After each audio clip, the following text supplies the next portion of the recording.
میں سب سے پہلے چاہتا ہوں کہ آپ کو اندازہ ہو جائے کہ یہ جو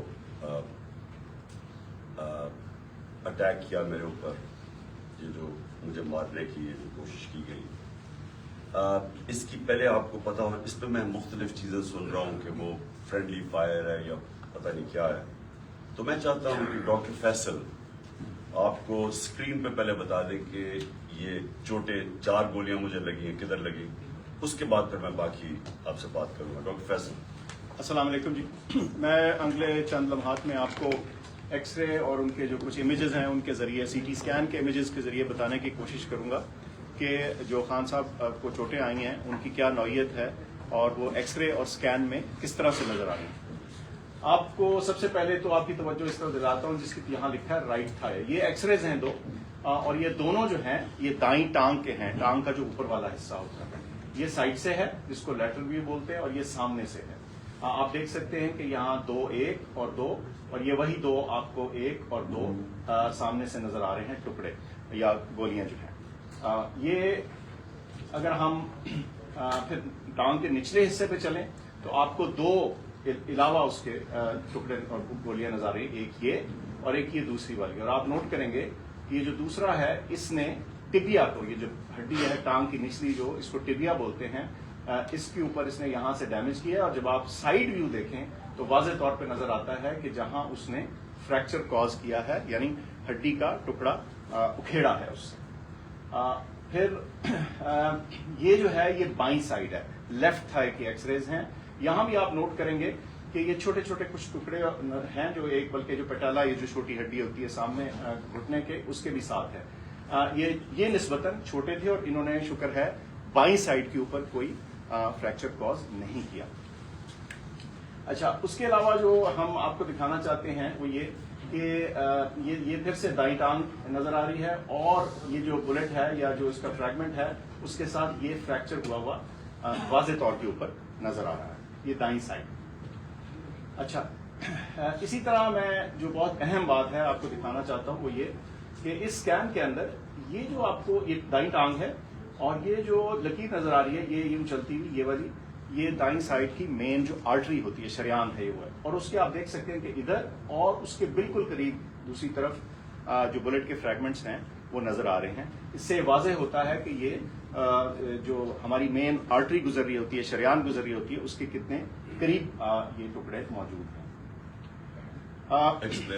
اس کا یہ جو بڑی شریان ہوتی ہے ٹانگ کی، ظاہر ہے اس نے پوری ٹانگ کو بلڈ سپلائی کرنی ہوتی ہے، اس کے ذریعے بہت سارا خون جاتا ہے اور خدا نہ خواستہ اگر اس شریان کو کوئی انجری ہو یا یہ کٹ جائے تو پھر بہت تیزی سے بلیڈنگ ہوتی ہے. اور آپ کو میں نے دکھایا بڑا واضح طور پہ صاف نظر آ رہا ہے کہ یہ اس شریان، اس آرٹری کے کتنا قریب یہ ٹکڑے موجود تھے. ان کو نکال دیا گیا سرجری کے ذریعے دائیں طرف سے، اور 4 فریگمنٹ یا ٹکڑے جو ہیں ادھر سے نکالے جا چکے ہیں اور وہ جسے کہتے ہیں ہمارے پاس موجود ہیں. اور بائیں طرف سے کوئی ہمیں ٹکڑا نکالنے کی ضرورت اس لیے نہیں پڑی کہ وہ کسی میجر اسٹرکچر کو ٹچ نہیں کر رہے تھے یا خطرہ نہیں ڈال رہے تھے، یا پوٹینشلی خطرہ نہیں ڈال رہے تھے. تو یہ جو 4 فریگمنٹ ہیں ان کی تصاویر بھی آپ کو دکھائی ہیں، اسکینز بھی، اور ان کی جو نوعیت ہے اور ان کا خطرے کی نوعیت ہے وہ بھی آپ کے سامنے میں نے رکھی ہے. بہت شکریہ. جی شکریہ.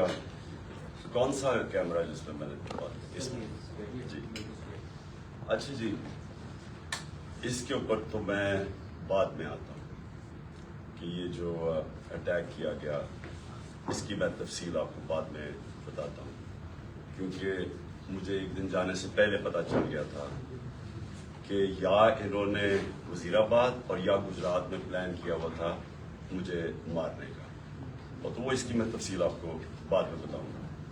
اس سے پہلے میں صرف اپنی قوم کے سامنے ایونٹس رکھنا چاہتا ہوں جو پچھلے 6 مہینے میں ہوئے. یہ ضرور آپ کو سمجھنا ہے کہ اس قوم سے ہوا کیا ہے. مارچ 6 یا 7 کو مراسلات ہے. ڈونلڈ لو ایک American under secretary of state حکم کرتا ہے پاکستان ایمبیسڈر کو، بلکہ اس کو دھمکی دیتا ہے کہ اگر عمران خان کو نہ ہٹایا تو پاکستان کو مشکلات کا سامنا کرنا پڑے گا، اور اگر ہٹا دیا تو سب کچھ ٹھیک ہو جائے گا. اور اگلے دن اور نو کانفیڈنس موشن عدم اعتماد کی تحریک جمع کروائی جاتی ہے اسمبلی میں، اور دیکھتے دیکھتے سارے ہمارے لوگ، ایک منڈی لگتی ہے سندھ ہاؤس میں اور لوگ بیٹھنا شروع ہو جاتے ہیں. یہ یاد رکھیں کہ گورنمنٹ کبھی ہارتی نہیں ہے نو کانفیڈنس. وہ کیوں نہیں ہارتی؟ کیونکہ گورنمنٹ کے پاس گورنمنٹ کے وسائل ہوتے ہیں، ہمارے پاس گورنمنٹ کا پیسہ ہوتا ہے. ہم چاہتے ہیں تو منڈی لگی ہوئی تھی نا، وہ 20 کروڑ 25 کروڑ آفر کر رہے تھے، ہم زیادہ پیسے دے دیتے. گورنمنٹ کا پیسہ تھا جو پہلے ہوتا رہا، اور یہ جو پیسہ انہوں نے استعمال کیا یہ بھی چوری کا پیسہ تھا. یہ کوئی ڈکلیئرڈ پیسہ تو نہیں تھا، یہ بلیک کا پیسہ تھا، یا انہوں نے سندھ گورنمنٹ کا پیسہ خرچ کیا تو انہوں نے خرید لیے لوگ.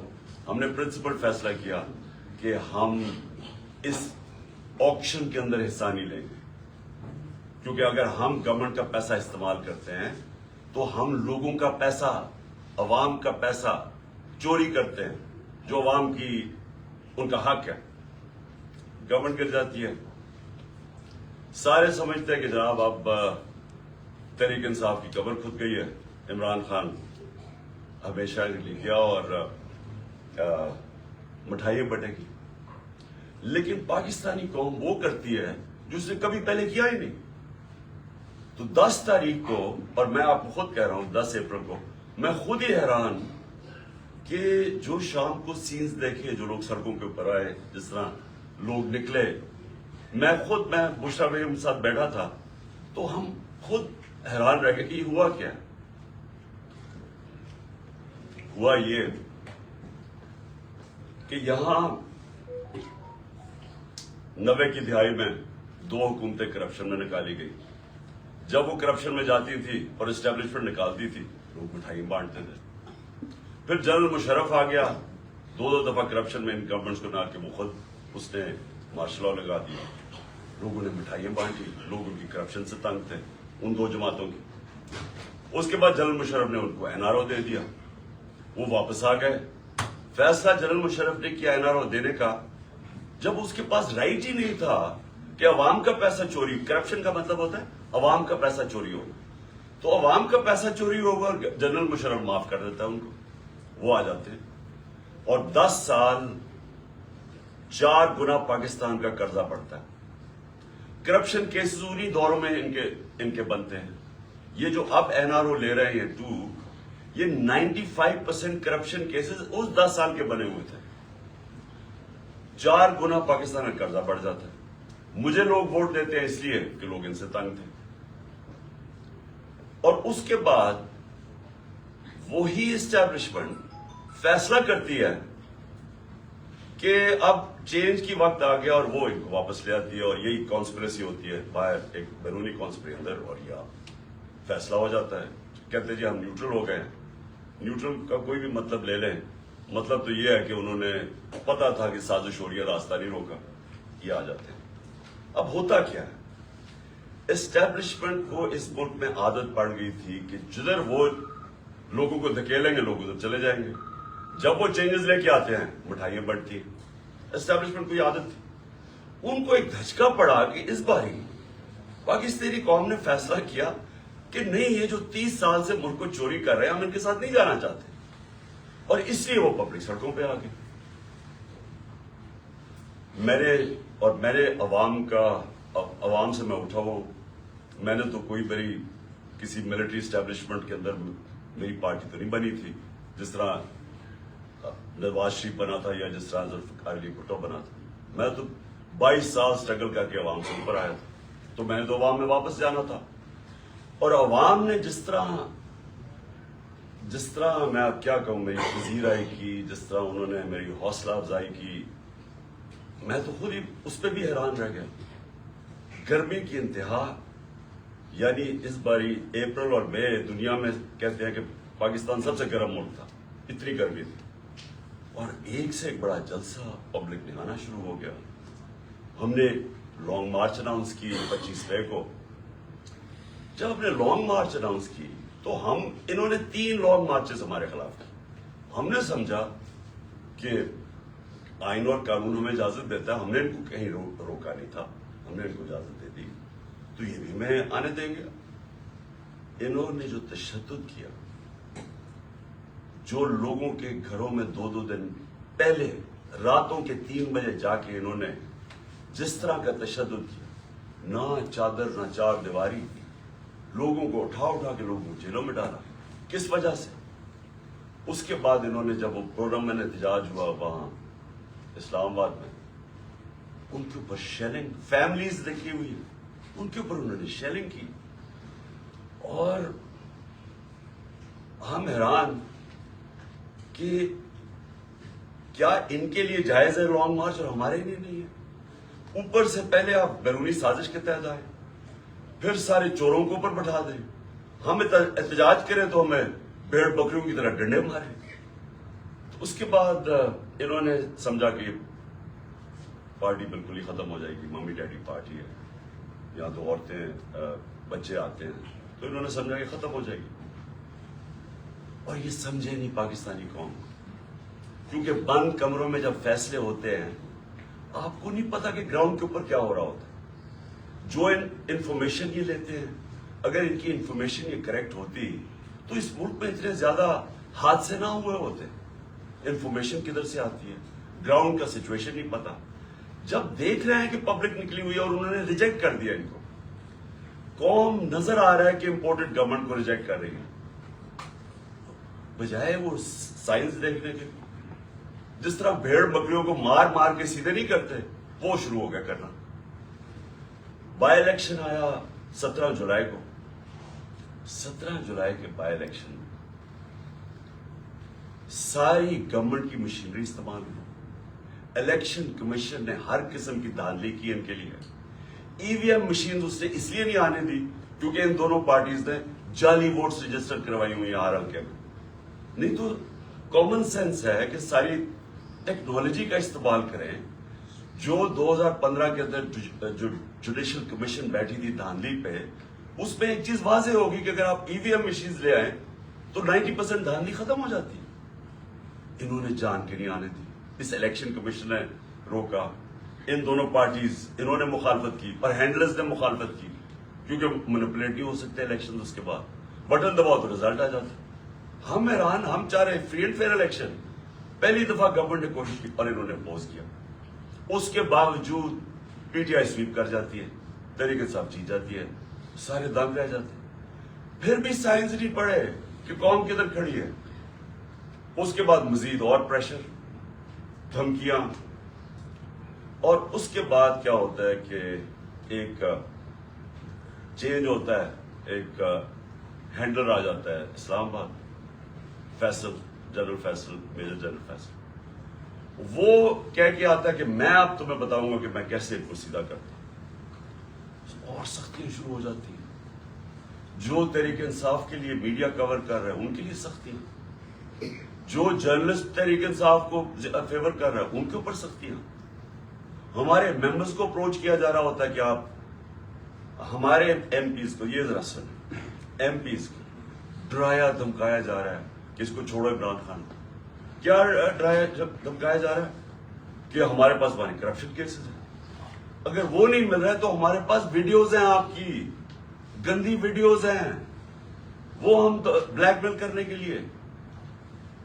یہ تماشا ہو رہا پاکستان میں کہ ہماری اپنی ایجنسیز اپنی ڈیموکریٹک پروسیس کو چلنے نہیں دے رہی اور یہ استعمال کر رہے ہیں، بجائے ریئلائز کریں کہ آپ نے غلطی کر دی ہے۔ لوگ چور نہیں ایکسپٹ کر رہے ہیں، اس کے باوجود ایک غلطی کو دہراتے جا رہے ہیں اور فورس کرتے جا رہے ہیں لوگوں کو۔ دھمکیاں آنی شروع ہو گئی۔ مجھے تب پتا چلا کہ میرے اوپر ایک انہوں نے پلان بنایا، کیونکہ آپ اچھا پھر الیکشن کمیشن کو استعمال کیا جا رہا ہے کسی طرح عمران خان کو ڈسکوالیفائی کرو۔ فورن فنڈنگ کیس، پتا چلا وہ فورن فنڈنگ ہی نہیں ہے، اس کو ہمیں لٹکایا کہ فورن فنڈنگ میں پارٹی جائے گی، پتا چلا وہ پروہیبٹیو فنڈنگ ہے، اس کے اندر پارٹی ڈسکوالیفائی نہیں ہو سکتی۔ ادھر سے چینج کر کے توشہ خانہ آ گیا۔ توشہ خانہ کا سارا ریکارڈ توشہ خانہ کے اندر پڑا ہے، جو چیز بھی ہے وہ اس کے اندر پڑی ہے، اس میں کوئی گنجائش ہی نہیں ہے چوری کی، اگر آپ ہے تو وہی کم پکڑے جاتی ہے۔ توشہ خانہ کیس چلا گیا، اس پہ جی آپ توشہ خانہ میں ڈسکوالیفائی کر دیتا ہے۔ وہ وکیل جا کے اس سے پوچھ رہا ہے کہ کس بیسس پہ ایک الیکشن کمیشن ڈسکوالیفائی کر دیا. کیوں جی؟ وہ وہاں نواز شریف کا حکم آیا ہوا ہے کہ عمران خان مجھے ہمیں اکٹھا لیول پلینگ فیلڈ دو. وہ آدمی جو اربوں روپیہ اس ملک کا چوری کر کے باہر لے کے جاتا ہے, جو ہدیبہ پیپر مل, یہ ہدیبہ پیپر مل سمجھ لیں, اسحاق ڈار نے جج کے سامنے اپنی فری ول سے سٹیٹمنٹ دی ہوئی ہے, جس کو سیکشن 164 کہتے ہیں. 164 بیان جو ہے وہ جیل میں نہیں دیا جاتا, وہ آپ جج کے سامنے جا کے کنفیس کرتے ہیں کہ یہ میں نے کیا. تو یہ 25 اپریل 2000 میں اسحاق ڈار وہاں بیان دیتا ہے کہ میں شریف خاندان کے لیے پیسے چوری, ان کے چوری کا پیسہ منی لانڈر کرتا ہوں انگلینڈ. وہاں قاضی فیملی کے بینامی اکاؤنٹس کھولے جاتے ہیں, شریف فیملی کا وہاں سے, اور پھر ریمیٹنسز دکھا کے پاکستان آتا ہے اور شریف فیملی کے اندر چلا جاتا ہے. یعنی سیدھی سیدھی چوری. ہدیبہ پیپر مل پہ NRO مل جاتا ہے, ڈسپائٹ کہ وہ اسحاق ڈار کہہ رہا ہے کہ میں کنفیس کر رہا ہے کہ میں منی لانڈرر ہوں شریف خاندان کا, اور ان کو بتا رہا ہے کہ کرپٹ ہے. NRO مل جاتا ہے. وہ نواز شریف جو کہ پھر ایونس فیلڈ اپارٹمنٹ اس کی پینما پیپرز کے اندر پکڑی جاتی ہے, تسلیم کر دیتا ہے ہماری. اب پیسہ کدھر سے آیا وہ بتا نہیں سکتے. کبھی قطری خط آ جاتا ہے, پھر ایک کوئی فیک ڈیڈ آ جاتی ہے, ٹرسٹ ڈیڈ, وہ کلیبری فونٹ والی. جھوٹ پہ جھوٹ بولے جا رہے ہیں. آج تک ایک ڈاکیومنٹ نہیں بتائی کہ لندن کے سب سے مہنگے علاقے میں 4 اپارٹمنٹس آپ کی, جو آپ تسلیم کر رہے ہیں ہماری, اور کہہ رہے ہیں کہ جناب عمران خان کو اور مجھے ایک ہی طرح لیول پلینگ فیلڈ دو. عمران خان نے اپنے لندن کا فلیٹ 34-35 سال پہلے لیا, کرکٹ کھیلتا تھا انٹرنیشنل. عدالت نے جب مانگا سارا ریکارڈ دیا. ریکارڈ کا مطلب کہ ایک 40 سال کے کانٹریکٹس دکھائے گئے, کدھر سے پیسہ آیا, کیسے فلیٹ خریدا, بیچا کتنے کا, منی ٹریل پاکستان بینکوں کے تھرو پیسہ آیا. اور مجھے اس سے کمپیئر کر رہے ہیں جو اربوں روپے کی پراپرٹیز باہر رکھی ہوئی ہیں. بیٹوں کی پراپرٹی باہر ہے, وہ بیٹا لیتا, وہ جو حسن شریف بتا ہی نہیں سکتا کہ 9-10 ارب کے گھر کدھر سے آیا, اور وہ کہہ رہا ہے کہ لیول پلینگ فیلڈ. تو لیول پلینگ فیلڈ کیا ہے کہ الیکشن کمیشن اب مجھے ڈسکوالیفائی کرے, اور وہ ڈسکوالیفائی کرے توشہ خانہ کیس. اب 8 دفعہ الیکشن کمیشن نے ہمارے PTI کے خلاف فیصلہ دیا, 8 دفعہ ہم عدالت میں گئے ہیں, اور 8 دفعہ عدالت نے اوور ٹرن کیا الیکشن کمیشن کا فیصلہ. اب ہم پھر عدالت میں جائیں گے, اور میں آپ کو یقین دلاتا ہوں کہ اس کو اتنی شرمندگی ہوگی, اور اس میں شرم نہیں ہے اس الیکشن کمیشن میں, کیونکہ یہ نون لیگ کے گھر, نواز شریف کے گھر کا نوکر ہے, اور بھی ہینڈل ہوتا ہے پیچھے سے. یہ بالکل یہ اس کے اوپر میں پھر کیس کروں گا, ہر جانا کروں گا اس کے اوپر, کہ اس کے میرے پر غلط الزام لگایا. اور پھر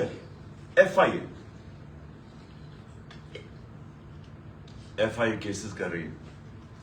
ایک پولیٹیکل پارٹی جس نے لیگل فنڈ ریزنگ کی ہے پاکستان میں, وہ تحریک انصاف ہے. 40,000 کا ہمارا ڈیٹا بیس ہے. کسی پارٹی کے پاس ہے ہی نہیں, ان کے پاس کوئی ڈیٹا بیس ہی نہیں ہے. اچھا, وہ ان سے پوچھ ہی نہیں رہا کہ کدھر سے آپ نے پیسے اکٹھے کیے. جس پارٹی نے پیسے اکٹھے کیے ان سے پوچھ رہا ہے. اچھا, وہ جواب بھی دے رہے ہیں. اب وہ کیا کر رہے ہیں کہ جنہوں نے 10 سال پہلے پیسے دیے تھے PTI کو, ان کو FIA کانٹیکٹ کر کے ان کو ہراس کر رہی ہے, تاکہ PTI کے جو ڈونرز ہیں وہ بھاگ جائیں PTI سے, کہ پیسہ نہ اکٹھا کر سکے PTI. وہ پارٹی جو پبلک سے پیسہ جو ساری دنیا میں ہوتا ہے, اس پارٹی کو بند کرنے کی کوشش کر رہے ہیں. وہ جو 2 پارٹیز بتا ہی نہیں سکتی کہ پیسہ کدھر سے اکٹھا کرتے ہیں, اور اس کا ورڈ ہے کرونی کیپٹلزم.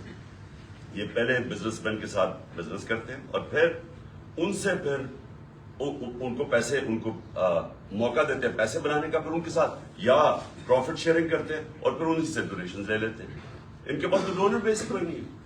ہم کیوں فیصلے کر سکتے ہیں پبلک کے لیے؟ ہم کیوں بڑے بڑے مافیاز کے خلاف کھڑے ہوئے, جس طرح شوگر مافیا؟ کیونکہ ہمارے پاس پبلک کا ڈونر بیس ہے. ہم پبلک سے پیسے اکٹھے کرتے ہیں, اس لیے ہم پبلک کے انٹرسٹ کے لیے کھڑے ہو سکتے ہیں. یہ ہے چھوٹی سی ایلیٹ انٹرسٹ پروٹیکٹ کرنے کے لیے مافیاز کے ساتھ آئی. تو FIA ہمارا نقصان پہنچا رہی ہے ہمیں کہ ہمارے کیسز تاکہ ہمارے ڈونرز بھاگ جائیں. اس کے علاوہ انہوں نے صحافیوں سے کیا کیا؟ جب سے یہ آئے ہیں Faisal, general Faisal, major general, جو صحافیوں سے کیا یہ پاکستان، مشرف کے مارشل لاء مجھے یاد ہے، مجھے اس نے جیل میں ڈالا، لیکن مشرف کا مارشل لاء لبرل تھا. اس کے مقابلے میں جو آج کل ہو رہا ہے، جو صحافیوں سے ہو رہا ہے، جو عمران ریاض اس کو پکڑ کے جیل میں ایاز امیر اس کو مار پڑوائی، ذلیل کروایا، سمیع ابراہیم سینئر ریسپیکٹڈ لوگ، اس کو غلام حسین چودھری تقریباً 80 سال کا، اس کو پکڑ کے جیل میں ڈال دیا. اور جو ارشد شریف سے کیا، یعنی یہ تو یہ قوم کبھی معافی نہیں کرے گی ان لوگوں کو جنہوں نے ارشد شریف میری نظر میں پاکستان کا نمبر 1 انویسٹیگیٹو جرنلسٹ تھا اور نمبر 1 کریڈیبلٹی تھی. سب کو پتا تھا کہ یہ بکتا نہیں ہے، سب کو پتا تھا اس کا خوف کسی سے نہیں. اس سے جو کیا ہے ملک سے باہر مجھے پتا ہے اس کے پیچھے کون پڑا ہوا تھا. ارشد شریف کے گھر والوں کو پتا ہے کہ کون پڑا ہوا تھا اس کے پیچھے، صحافیوں کو پتا ہے کہ کون اس کے پیچھے پڑا ہوا تھا کہ کیوں اس کو ملک چھوڑ کے جانا پڑا، اور پھر کیوں وہ دبئی سے آگے جانا پڑا اس کو. سب کو پتا ہے کہ کون پیچھے پڑا ہوا تھا اس کے. اور جو اس کی شہادت ہوئی، یہ اس ملک کی تاریخ کا میں سمجھتا ہوں افسوسناک موڑ ہے کہ جتنی صحافت اوپر چلی جاتی ہے معاشرے کو لفٹ کر دیتی ہے، معاشرے کے ویلیوز لفٹ کر دیتی ہے، معاشرے کو امر بالمعروف پہ لگا دیتی ہے. یہ صحافیوں کا کام ہوتا ہے موریلٹی معاشرے کی ریز کرے. اور جدھر کون آج کل فیورٹس بنے ہوئے، لفافے، جو ضمیر بیچنے والے صحافی جن کی کریڈیبلٹی کوئی نہیں ہے. آپ صرف یہ دیکھ لیں کہ کن لوگوں کی آج ویورشپ اوپر ہے اور کن کی نیچے ہے، آپ کو پتا چل جائے گا عوام کدھر کھڑی. عوام بیوقوف نہیں ہے. یہ جو عوام آپ کو بار بار میسیجز بتا رہی ہے کہ وہ ایک ابراہیم لنکن کی سینگ ہے کہ you can't fool all the people all the time. تھوڑا وقت سب کو پاگل بنا سکتے، سارا وقت کبھی کوئی انسان نہیں، معاشرہ پاگل نہیں بن سکتا. تو لوگوں کو پتہ ہے کیا ہو رہا ہے اور لوگ بتا رہے ہیں. پھر الیکشن ہوا، بائی الیکشن ہوا ہمارا 9 سیٹوں میں میں کھڑا ہوا صرف ایک پوائنٹ بتانے کے لیے کہ عوام کدھر کھڑی. 9 سیٹوں میں سے 8 جیتا. یہ ورلڈ ریکارڈ ہے، دنیا میں کبھی ایک پارلیمنٹرین 12 سیٹیں نہیں ایک اسمبلی میں جیتا. پھر عوام بتا رہی ہے وہ کدھر کھڑے، لیکن نہیں، عوام کی نہیں سننی. کسی طرح عمران خان کو ڈسکوالیفائی کرو، کسی طرح اس کے اوپر کیسز بناؤ، کسی طرح اس کو گندا کرو، اس کے اوپر مڈ سلنگنگ کرواؤ، اس کو ثابت کرو کہ جناب یہ بھی باقیوں کی طرح ہے، اور یہ ثابت کرو کہ جناب یہاں پالیٹیشنز یہ تو سارے ایک ہی طرح کے ہیں اور جو بھی فیصلہ ہوگا وہ پیچھے بیٹھ کے ہینڈلز کریں گے. لیکن جب انہوں نے دیکھا جلسے ریکارڈ، میں پتہ نہیں 60-70 کتنے جلسے کر بیٹھا ہوں، میں نے کبھی پاکستانی قوم کو ایسے نہیں نکلتے. الیکشن ریزلٹس آپ کے سامنے، انہوں نے فیصلہ کیا اور فیصلہ پہلے کیا مجھے مروانے کا. 4 لوگوں نے بند کمرے میں فیصلہ کیا مجھے مروانے کا. میں ٹی وی پہ جا کے لوگوں کو بتایا کہ انہوں نے فیصلہ کیا. میں نے ویڈیو بنائی، 4 لوگوں کے نام میں نے دیے، میں نے ویڈیو باہر رکھی ہوئی کہ اگر مجھے کچھ ہوا یہ ویڈیو ریلیز کریں گے، تاکہ یہ 4 لوگ یہ نہ ہو کہ یہاں ہمیشہ کوئی مر جاتا ہے تو اس کا کوئی پوچھتا نہیں ہے بعد میں. تو میں کہا تاکہ قوم دنیا کو پتا ہو، میرے ملک کو پتا ہو کہ کس نے یہ کیا. اس کے بعد یہ فیصلہ یہ بند کمروں میں کہ اس کو اب کسی طرح عمران خان کو مارو.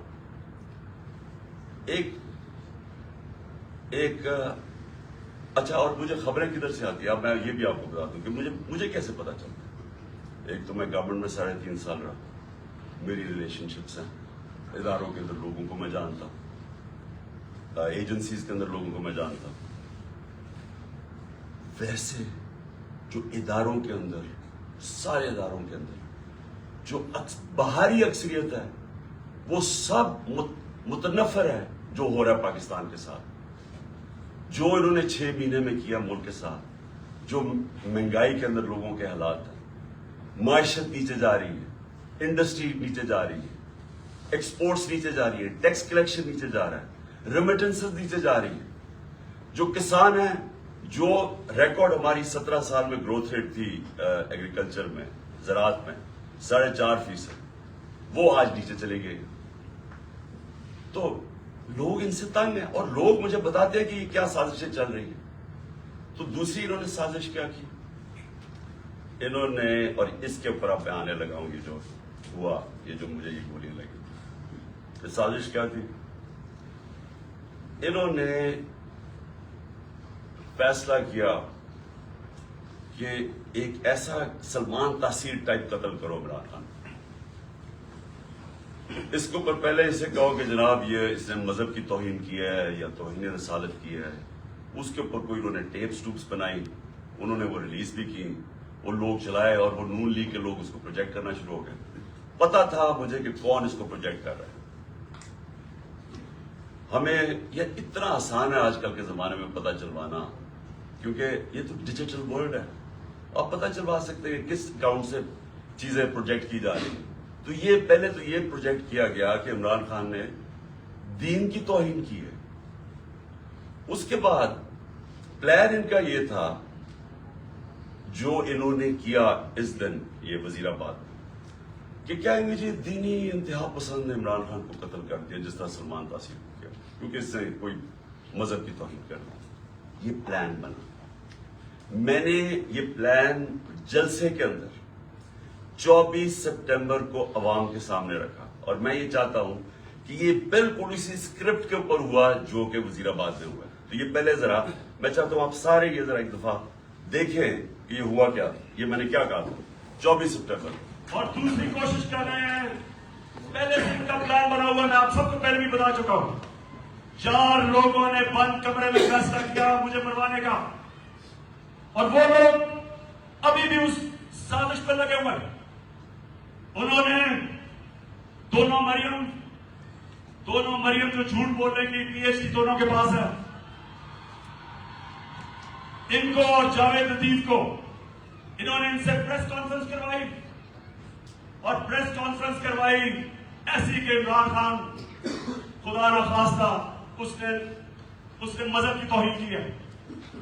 اور پھر ان کی کوشش ہے کہ اس کی وجہ سے اگر کوئی بھی میرے اوپر واردات ہو تو کہیں گے جی مذہبی جنونی نے کر دیا، کہیں گے کہ جی کوئی دینی انتہا پسند ہے اس کو مار دیا. یہ ان کا پلان ہے. لیکن میں آج آپ سب کو کہہ رہا ہوں، سارے پاکستان میں پھر رہا ہوں، مجھے اپنی جان سے زیادہ مجھے پاکستان کی آزادی کی فکر ہے. 24 سپٹمبر یہ جلسے میں نے کہا، پلان کا مجھے پتا چل گیا تھا. اور یہ جو وزیر آباد ہوا، اب میں آپ کو وزیر آباد پہ آتا ہوں کہ یہ ہوا کیا. انہوں نے لانگ مارچ، ہم جلسے کرتے ہوئے ہم نے لانگ مارچ کا فیصلہ کیا. لانگ مارچ سے ڈر گئے.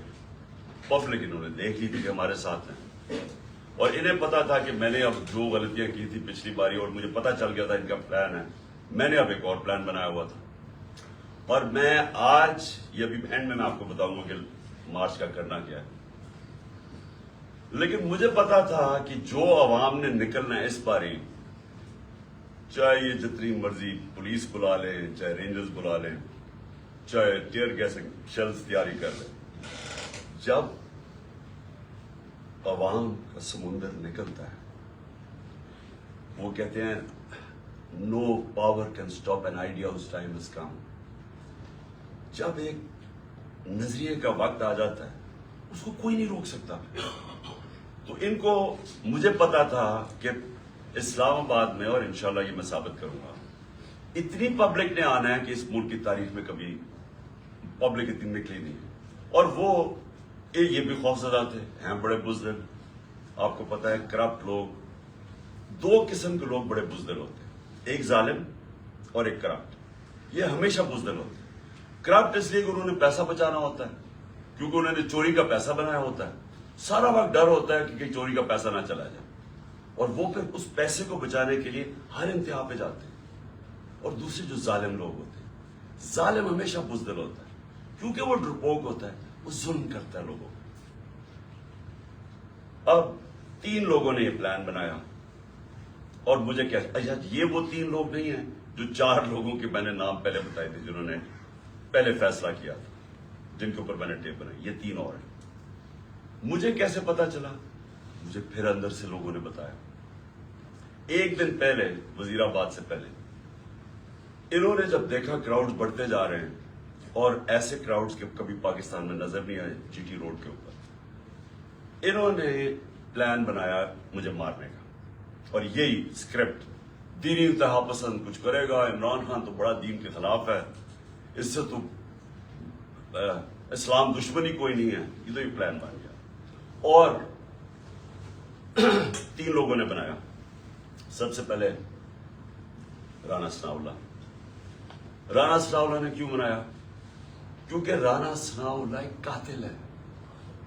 رانا ثناءاللہ اور شہباز شریف نے جب ماڈل ٹاؤن میں وہ 12 لوگوں کو قتل کیا تھا اور 70 لوگوں کو گولیاں لگی تھی, سب کے سامنے نہتے لوگوں کے اوپر گولیاں چلائی تھی ماڈل ٹاؤن. وہ کیوں چلائی تھی؟ کیونکہ طاہر القادری نے 1 سال پہلے پیپلز پارٹی کی گورنمنٹ کے اندر لانگ مارچ کی تھی, اور یہ ڈرے ہوئے تھے آتے ساتھ ہی, کیونکہ اس نے کہا میں پھر کروں گا نون لیگ کی گورنمنٹ میں. یہ ڈرے ہوئے تھے.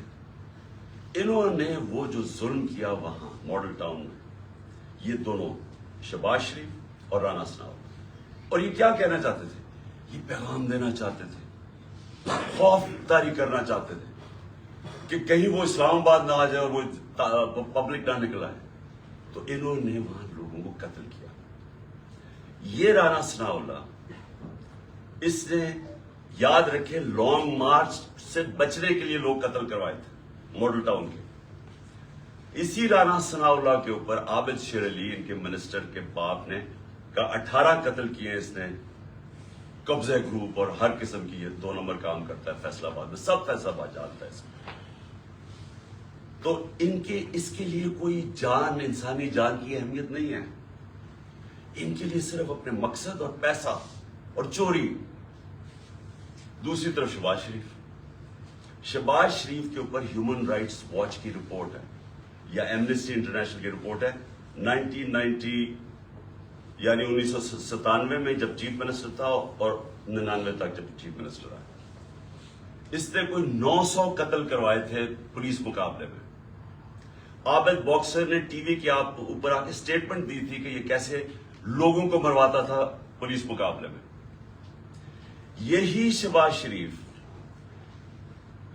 جب اس کا ایف آئی اے میں 16 ارب کا جو کیس تھا اور 8 ارب کا اس میں نیب میں, تو جو 16 ارب کے کیس تھے, جو نوکروں کے ملازموں کے نام میں رمضان شوگر مل کے انہوں نے پیسہ لیا اور پھر اپنے خاندان میں بانٹا. انہوں نے 5 ملازموں کو, وہ مرے ہارٹ اٹیک سے. 2 آتے ساتھ ہی 2 مہینے میں 5 گواہ مرے. اور جو چھٹا ڈاکٹر رضوان تھا, جو انویسٹیگیٹ کر رہا تھا ان کی ایف آئی اے کی, جس نے انویسٹیگیٹ کیا تھا یہ ان کا جو فیک اکاؤنٹس اور یہ جو نوکروں کے نام پیسہ لیا تھا, وہ بھی ہارٹ اٹیک سے مرتا ہے. یہاں ڈاکٹر بیٹھے ہوئے آپ کو بتائیں گے کہ ایک طریقہ ہوتا ہے انڈیوس ہارٹ اٹیک کا, پتہ بھی نہیں کسی کو چلتا کیا ہو. تو کبھی کسی نے انویسٹیگیٹ نہیں کیا کہ آتے ساتھ یہ لوگ ایک دم 2 مہینے میں 6 لوگ ہارٹ اٹیک کیسے مر گئے.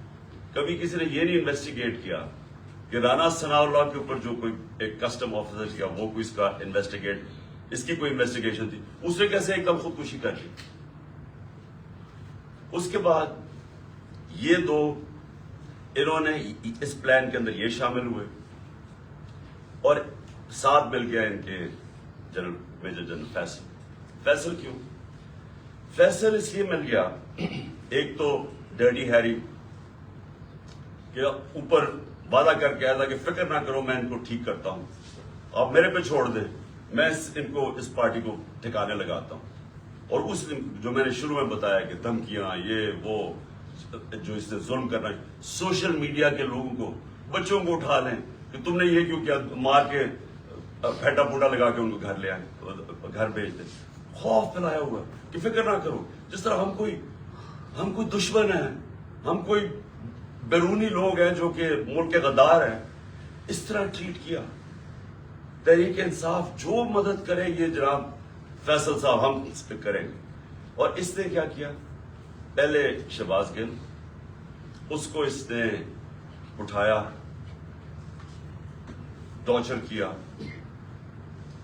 اس کو ننگا کیا, تصویریں کھینچی, تشدد کیا, اور اس کا جو ابھی تک وہ ریکور نہیں کیا جو اسے کیا. اس کے بعد ایک سلمان فاروقی جرنلسٹ, اس کو پکڑ کے وہی ننگا کر, جمیل فاروقی, اس سے وہ ہوا. پھر اعظم سواتی سے جو ہوا, اور اعظم سواتی کا ریئیکشن جو آیا, اور جو اعظم نے کھل کے اس کا نام لیا, اس سے پہلے تو کوئی نام ہی ڈرتے ہوئے جنرل فیصل کا نہیں لیتا تھا. اعظم سواتی اس جگہ پہ پہنچ گیا کہ اس نے کہا کہ اس سے بہتر ہے کہ میں مر جاؤں. تو انہوں نے مجھے ذلیل کیا, بچوں اپنی پوتی اور پوتوں کے سامنے مارا, 75 سال کے آدمی. پھر اس کو حوالے کیا انہوں نے یہ ایف آئی اے نے حوالے کیا اس کے جنرل فیصل کے لوگوں کو. اس نے پھر اس کے اوپر ننگا کر کے اس کو ذلیل کیا اور مارا. اعظم سواتی نے کھل کے سامنے آ گیا, عدالت میں جا کے چیف جسٹس کو کہہ رہا ہے, سینٹ میں, انٹرنیشنلی ساری دنیا کے اندر پاکستان بدنام ہوا, پاکستان کی فوج بدنام ہوئی. کیا آیا کہ جی ایک سینیٹر کو تشدد کیا گیا اس لیے کہ اس نے فوج کی تنقید کر, جمہوریت کا مذاق اڑا ساری دنیا میں. اب وہ ایشو بیٹھ نہیں رہا اعظم سواتی کا, وہ آگے لے کے جا رہا ہے. اعظم سواتی کھڑا ہو گیا, عدالت میں جا رہا ہے, اور ساتھ ہمارا اب یہ مارچ نکل رہے ہیں. تو فیصل ان کے ساتھ مل گیا, ان تین نے فیصلہ کیا مجھے قتل کرنے کا. اور پھر ہوا کیا, اب میں آپ کو ڈیٹیلز دیتا ہوں. اس دن ہوا کیا, اس دن میں جب کنٹینر پہ تھا تو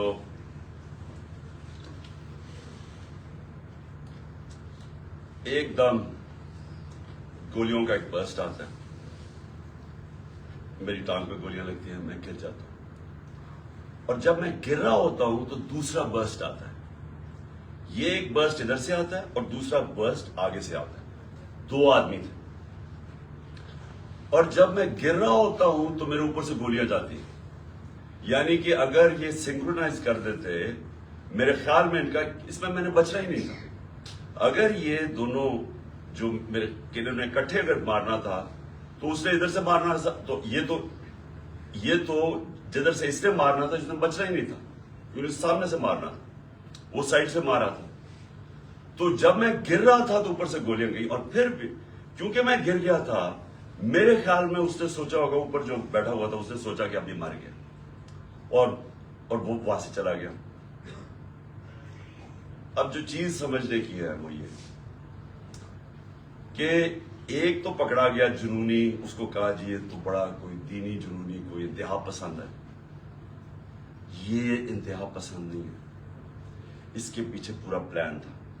یہ پلان پورا ہم اب انکور کریں گے, اور میں آپ کو بتاؤں اس کے ساتھ اور لوگ ملوث ہیں, اور یہ پلان اب کا نہیں پہلے کا بنا ہوا ہے.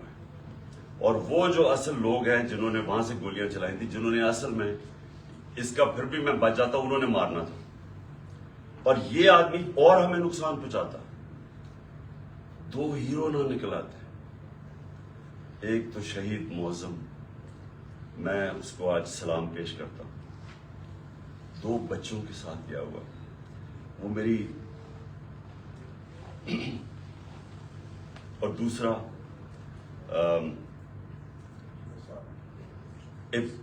ابتسام, جس طرح اس نے پکڑا, اور جس طرح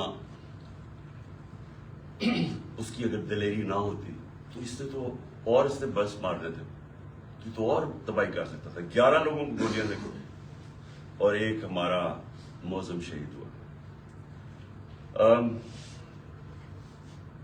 اب ہم نے FIR رجسٹر کرنے کی کوشش کی ہے. سب ڈرتے ہیں کیونکہ کئی ادارے یہ قانون سے اوپر ہے. میں آج جنرل باجوہ سے سوال پوچھتا ہوں کہ کیا فوج کا وقار اوپر جائے گا یا نیچے جائے گا اگر جو آپ کی فوج پہ کالی بھیڑیں غلط کام کر رہی ہیں, ظلم کر رہی ہیں, انسانوں پہ تشدد کر رہی ہیں, اگر آپ ان کے اوپر ایکشن لیں گے تو فوج کا وقار اوپر جائے گا, لوگ عزت کریں گے فوج کی. لیکن اگر یہ ہے کہ فوج میں ایسے لوگ بیٹھے ہیں جو ہمیں بھیڑ بکریوں کی طرح سمجھ رہے ہیں, مار داڑ کر کے, ڈرا دھمکا کے, اگر سمجھ رہے ہیں کہ اس طرح فوج کا وقار اوپر چلا جائے تو نفرتیں بڑھ رہی ہیں. آپ کے ایک میجر جنرل نے جو میرے خیال میں غداری میں پکڑا گیا, امریکہ کے لیے غداری کر رہا تھا, آپ نے اس کو سزا دی, فوج کا وقار اوپر گیا, غلط کام کر رہا تھا. تو کیا یہ اب میجر جنرل فیصل اس کی تفتیش ہونے دیں گے آپ؟ اور کیا اس ملک میں اب تفتیش ہو سکے گی جب جنرل فیصل کے اوپر الزام ہے, انٹیریئر منسٹر ثناء اللہ کے اوپر الزام ہے, اور تیسرا پرائم منسٹر شہباز شریف کے اوپر الزام ہے؟ کیسے تفتیش ہوگی؟ جب تک یہ 3 لوگ ریزائن نہیں کرتے تفتیش ہوگی کیسے؟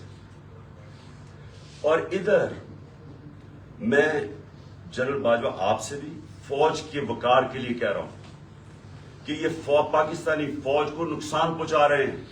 اس طرح کی کالی بھیڑیں, یہ جو سمجھتے ہیں کہ ہم انسان ہی نہیں ہیں, بھیڑوں کو کبھی ادھر موڑ دو کبھی ادھر موڑ دو. آج وہ چور ہیں, کل وہ NRO مل گئے تو اچھے ہو گئے ہیں, آج پھر آپ ان کو چور بنا دیں گے, کل پھر بھیڑی. ہم انسان ہیں, انسانوں کو جانوروں کی طرح نہ ٹریٹ کریں. اور انسان کسی وقت آگے کھڑا ہو جاتا ہے, اور یہ قوم کھڑی ہو گئی ہے. یہ میں آج آپ کو بتا دوں, 2 راستے اب اس قوم کے سامنے, یا ایک پرامن انقلاب آئے گا اور یا خونی انقلاب آئے گا, تو اور تیسرا راستہ نہیں ہے. کیونکہ میں نے 6 مہینے میں اس قوم کو جاگتے دیکھا ہے, قوم کھڑی ہو گئی ہے. یہ جو شعور کا جن ہے یہ بوتل سے نکلا ہے, یہ اندر نہیں جانے لگا. اب فیصلہ صرف یہ کر لیں کہ ہم پرامن طریقے سے اس ملک کے اندر چینج لے کے آئیں گے, جو کہ بیلٹ باکس کے ذریعے آئے گا صاف اور شفاف الیکشن کے لیے, یا وہ جو ایران میں ہوا تھا ہوگا, تباہی ہوگی, جو سری لنکا میں لوگ سڑکوں پہ آ جائیں گے, کیوس ہوگا. یہ جماعت جس کو ان 3 لوگوں نے مجھے قتل کرنے کی کوشش کی اور اللہ نے بچایا, جس طرح ابھی ڈاکٹر فیصل نے کہا کہ یہ جو گولی میری یہ ادھر اوپر کی ٹانگ پہ لگی, وہ ایک گولی میری جو وہ اصل آرٹری ہے اس کے نیچے سے نکل گئی اور ایک اس کے پاس آ کے رک گئی. اگر وہ رپچر ہو جاتی تو 20 منٹ میں انسان مرتا ہے, 20 منٹ میں سارا خون نکل جاتا ہے. اگر تو سیدھا ہاسپٹل نہ ہو 20 منٹ میں مر گیا آدمی. تو اللہ نے اگر مجھے یہ بچایا ہے, جو مجھے آج زندہ رکھا ہے, یہ صرف اللہ کا کرم ہے. انہوں نے تو پوری کوشش, کوئی کسر نہیں چھوڑی تھی. انہوں نے تو ایک ادھر سے اور ادھر سے سامنے والے نے مارنا تھا. اور پھر سوال میں پوچھتا ہوں, سب سے بڑی پاکستان کی پولیٹیکل پارٹی, اس کے سربراہ جو واحد فیڈرل پارٹی رہ گئی پاکستان میں, یہ 2 فیملی پارٹیز سکڑ کے چھوٹی چھوٹی پارٹیز رہ گئی ہیں. میں چیلنج کر کے جاؤں گا سندھ میں, اور انشاءاللہ یہ زرداری مافیا کو سندھ میں ہرا کے دکھاؤں گا آپ کو. سندھ کے لوگ اس سے تنگ ہیں, ان کو سب سے زیادہ غلام ادھر بنایا ہوا, ان کو وہ سب سے زیادہ آزادی طلب کر رہے ہیں. اور یہ شریف خاندان, میں چیلنج کرتا ہوں, یہ کدھر کسی سیٹ پہ میرے سے مقابلہ کرے. نواز شریف آئے, کہتے ہیں نا اسے آئے, اتنی کوششیں کر رہی ہیں, NRO سب کو دے دیا ہے, سارے چوروں کو منی لانڈرر ساروں کی عید ہو گئی ہے. وہ کہتی ہے مریم لیول پلینگ فیلڈ. چیلنج کرتا ہوں کسی سیٹ پہ پنجاب میں میرے سے مقابلہ کر رہے ہیں. کیونکہ پبلک چینج ہو گئی ہے. یہاں ایک جاگی ہوئی قوم ہے, ان کو بھیڑوں کی طرح نہ ٹریٹ کریں. اور چیف جسٹس صاحب, میں آپ سے مخاطب ہوں. دیکھیں, یہ ملک ترقی نہیں کر سکتا جب تک رول آف لا نہیں ہوگا. میں ساری دنیا پھرا ہوں, 70 سال میری عمر ہے. میں نے مغربی دنیا اندر سے دیکھی ہوئی ہے. میں جب 18 سال کا انگلینڈ گیا تو میں نے پہلی دفعہ رول آف لا دیکھا. مجھے تو پتہ ہی نہیں تھا, کیونکہ ہم تو ملٹری ڈکٹیٹرشپ میں بڑے ہوئے تھے یہاں 60s میں. تو پہلی دفعہ میں نے ایک فلائی ریاست دیکھی, وہ کیا ہوتی ہے, اور رول آف لا دیکھا کہ قانون سب کے لیے ایک برابر. کوئی طاقتور وہاں قانون کے اوپر نہیں تھا, کوئی وہاں قبضہ گروپ نہیں تھے. ان کی عدالتیں ان کو ان کمزور کی حفاظت کرتی ہیں. وہاں اگر آپ کے پاس پیسے نہیں ہیں, لیگل ایڈ دیتی ہیں کہ ایک عام آدمی جا کے عدالت میں کیس لڑ سکے. وہاں کسی کی جرت نہیں ہے, کسی طاقتور کی جرت نہیں ہے کسی پہ ظلم کرے. اس لیے وہ کامیاب معاشرے ہیں, اس لیے وہاں خوشحالی ہے. میرے سامنے میری زندگی میں دیکھتے دیکھتے سنگاپور, جو ایک پاکستان کا مقابلہ ہی نہیں کوئی کر سکتا تھا. پاکستان سب سے تیزی سے ترقی کر رہا تھا 60s میں. ہم تو مثال تھے دنیا کی. اور کہاں سنگاپور ہمارے ساتھ, ہمارے سے نیچے شروع ہوا. آج ہمارا جو پر کیپٹا انکم ہے وہ پتہ نہیں $2000 ہوگا. سنگاپور کا $60,000 ہے. کیونکہ ان کے اسٹیٹس پر لی کوان یو نے سب سے پہلے زور لگایا قانون کی بالادستی قائم کرنے کے لیے. اور اس نے, جب قانون کی بالادستی ہوتی ہے تو کرپشن ختم ہوتی ہے. کرپشن تب ہوتی ہے جس ملک کے اندر قانون کی حکمرانی نہیں ہوتی, جب کوئی قانون سے اوپر نہیں ہوتا, جب کسی کو NRO نہیں ملتا, جب لوگوں کو پتا ہوتا ہے کہ آپ جرم کریں گے, آپ جتنے بھی طاقتور آپ کو سزا ملے گی. صرف تب ایک معاشرے کے اندر انصاف ہوتا ہے اور وہ معاشرے میں پھر خوشحالی آتی ہے. ہمارے نبی صلی اللہ علیہ وسلم نے مدینہ کے اندر غربت تھی, لیکن انہوں نے پہلے انصاف قائم کیا, عدل اور انصاف. فلائی ریاست بنائی اور عدل انصاف قائم کیا. رحم دل ریاست بنائی اور عدل انصاف قائم کیا. اس کے بعد خوشحالی آئی, پہلے خوشحالی نہیں آئی. ہم کیوں نہیں آگے بڑھ رہے ہیں؟ میں ابھی آپ کے سامنے مثال دے رہا ہوں کہ ملک کی سب سے بڑی پارٹی کا جو سربراہ ہے اس کو انصاف نہیں مل رہا. اس کو ایسے جو میرے سے چیف جسٹس صاحب جو 6 مہینے میں میرے سے کیا گیا ہے, میں آپ کو یقین دلاتا ہوں کہ کوئی ملک اپنے دشمن سے نہ کرے. میں وہ پاکستانی ہوں, اس ملک کے سارے ہائیسٹ سول ایوارڈ جیتے میں نے. سب جانتے ہیں کرکٹ کی دنیا میں نے پاکستان کی عزت بڑھائی, کم نہیں کی. یہ شوکت خانہ میں بیٹھا ہوں, یہ انٹرنیشنل رناؤنڈ ہاسپٹل ہے. 75% کینسر کے مریضوں کا مفت علاج کرتا ہے. سب سے بڑا خیراتی ادارہ ہے. دوسرا پشاور میں کھلا ہے, تیسرا کراچی میں کھول رہا ہے جو اس سے بھی بڑا ہوگا. 2 یونیورسٹیز بنائی ہیں. القادر یونیورسٹی جو کہ 100% فری ڈگریز دے رہی ہے لیڈرشپ کے اندر, سیرت نبی کے اندر. اور دوسری طرف نمل یونیورسٹی جدھر 90% اسٹوڈنٹس کو مفت تعلیم مل رہی ہے اور 85% جیسی ڈگری لیتے ہیں ان کو نوکریاں مل جاتی ہیں. 2 یونیورسٹیز, 2 ہاسپٹل, تیسرا ہاسپٹل. یہ دنیا میں کوئی جانتے ہیں کسی پولیٹیشین نے ایک بھی بنایا ہو؟ کوئی اس ملک کی تاریخ میں کسی نے کچھ کیا ہو؟ اور پھر ایک پارٹی بنائی جو کہ سب سے بڑی آج پارٹی ہے پاکستان, 12 سیٹیں جیتا.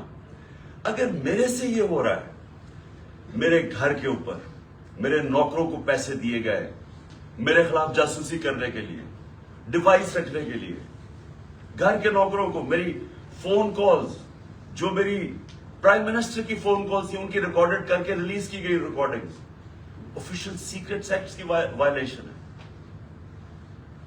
لوگوں کو جو ہمارے ڈونرز تھے ان کو ڈرایا دھمکایا گیا. ہر حربہ جو استعمال ہو سکتا ہے کہ ایک دشمن کے خلاف وہ میرے خلاف, یعنی یہ جو اب یہ میسج پہنچواتا ہے یہ جو الیکشن کمیشن ہے جی، میں نہیں کر رہا، پیچھے سے مجھے حکم ہے. ایف آئی اے والے جو پھر ہم نہیں کر رہے جی، میں پیچھے سے حکم ہے. وہ 25 مئی میں وہ جو پولیس والوں نے ظلم کیا تھا ہمارے، ہم کیا کریں جی، ہمیں پیچھے سے حکم ہے.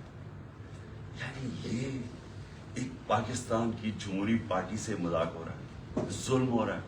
یہ قوم کو تباہ کر رہے ہیں، قومیں تباہ ہوتی ہیں ایسے. ایسٹ پاکستان میں کیا ہوا تھا؟ سب سے بڑی جو جماعت الیکشن جیتی، اسی کے خلاف ملٹری ایکشن کر دیا. ان کو جو رائٹ تھا ان کا وہ نہیں دیا. میں 18 سال کی عمر میں انڈر 19 میچ کھیلنے گیا ادھر، مارچ 1971. یہاں پریس سینسرشپ تھی. مجھے تو پتا ہی نہیں تھا کہ کتنی نفرت ہے وہاں. کیوں نفرت تھی وہاں؟ کیونکہ ہم ان کو رائٹ نہیں دے رہے تھے. وہ الیکشن جیت گئے ہیں، ان کا پرائم منسٹر ہے. یہاں فیصلہ ہوا جی ہم نے ان کو نہیں بننے دینا، اور ہم نے اس کے خلاف ملٹری ایکشن کا منہ توڑ دیا. اسی ایسٹ پاکستان میں اپنے پاکستانیوں کو بتانا چاہتا ہوں، کیونکہ یہ مجھے سب سے زیادہ تکلیف ہوئی اس کی، کہ 18 سال کے بعد، یہ 71 تھا، 18 سال کے بعد میں پاکستان ٹیم کیپٹن ایک بنگلہ دیش ایک ایگزیبیشن میچ کھیلنے گیا ہندوستان کے خلاف. دو ایگزیبیشن میچز تھے. وہ 2 میچز ہم جیت گئے، وہ 2 میچ سیریز جیت گئے. میرے پاکستانیوں، وہاں جدھر نفرت تھی پاکستان سے 1971 میں، کیونکہ ہم ان کو رائٹ نہیں دے رہے تھے، انصاف نہیں کر رہے تھے. 50,000 لوگوں کا اسٹیڈیم ایک ہی نعرہ مار رہا تھا، پاکستان زندہ باد، پاکستان زندہ باد. ہوٹل سے جدھر ہمارا ہوٹل تھا اور جدھر اسٹیڈیم تھا، اسٹیڈیم سے ہوٹل تک لوگ سڑکوں پہ لائنوں پہ کھڑے ہوئے تھے، پاکستان زندہ باد. تو میں نے تب مجھے پتا چلا یہ کتنی بڑی ٹریجڈی ہے، کہ ہم نے کتنا ظلم کیا ان لوگوں کے ساتھ جو ہمیں چھوڑنا نہیں چاہتے تھے، لیکن ہم نے ان سے انصاف نہیں کیا. اب وہی کرنے جا رہے ہیں. سب سے بڑی پارٹی کو دیوار کے ساتھ لگا رہے ہیں اور اس کے لیڈر کو قتل کر رہے ہیں، کوشش کر رہے ہیں. کیوں؟ کیونکہ چوروں کا ٹولہ اوپر جو بٹھا دیا ہے، ہم بھیڑ بکریاں مان نہیں رہے ان کو، اس لیے قتل کرو اس کو، جو ملک کی سب سے بڑی پارٹی ہے، تاکہ اگر عمران چلا جائے گا تو پارٹی تتر بتر ہو جائے گی. جو پارٹی فیڈریشن کو اکٹھا رکھ سکتی ہے وہ تو صرف تحریک انصاف ہے. ملٹری، اگر ملٹری اب ملک کو اکٹھا رکھ سکے تو ایسٹ پاکستان نہ ٹوٹتا. پولیٹیکل پارٹیز ملک کو اکٹھا رکھتی ہے، ملٹری مدد کرتی ہے. یہ اٹھتا جا رہا ہے. یہ پھر کوئی تاریخ نہیں، ہم نے کچھ نہیں سیکھا. کیا ہوگا؟ مجھے پتا تھا جس دن میں نکل رہا تھا، مجھے پتا تھا کہ یہ آج یا کل انہوں نے میرے پہ کوئی واردات کری ہے، کیونکہ مجھے پوری میسج آئی کہ جناب انہوں نے اب مجھے کہا کینسل کر دیں، اب نہ جائیں، انہوں نے مار دینا آپ کو. پہلے تو میں نے سوچا کہ کیا یہ واقعی کریں گے، کیا یہ واقعی یہ کر لیں گے کہ یہ ایک ملک کی ایک قوم کو نقصان پہنچائیں گے اپنے چھوٹے چھوٹے مفادات کے لیے، وہ اپنے پیسے بچانے کے لیے. کیونکہ ان کو سارا ڈر یہ ہے کہ اب یہ جو چوری کا پیسہ ہے، یہ جو NRO ہے ہم نے جو لے لیا ہے، اب کہیں عمران خان آ کے اس کو ریورس نہ کرتے بس. تو انہوں نے تو قتل اور جانا سلام اللہ، ان سے کیا ایکسپیکٹ کرتے. لیکن یہ جو فوج کا جنرل، یہ ان کے ساتھ مل کے، اور یہ جو ہمارے سے ہوا ہے 6 مہینے، میں اپنی قوم سے سوال پوچھتا ہوں کہ کیا ہم اب ہمارا اب یہ سوال ہے، ہم نے اپنے آپ سے پوچھا، کیا ہم نے ایسے رہنا ہے یا ہم نے اپنی تقدیر بدل کے آزاد ہونا ہے؟ آزادی کے لیے قربانیاں دینی پڑتی ہیں. مجھے پتا تھا کہ انہوں نے واردات کرنی ہے، مجھے پتا تھا ایک یا اس دن ہونی تھی یا اگلے دن ہونی تھی. لیکن میرا یہ ایمان ہے کہ اگر آپ ان چوروں کی غلامی کے نیچے رہنا ہے، اس سے بہتر ہے زندہ نہ رہو. میں یہ طے کر کے آیا، اور میں جیسے ہی ٹھیک ہوں گا میں پھر نکلوں گا سڑکوں پہ، پھر میں کال دوں گا،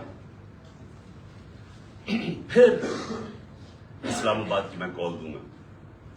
اس لیے کہ اس قوم کے اوپر اگر ان چوروں نے اور ان ظالموں نے حکمرانی کرنی ہے، اور اگر ہم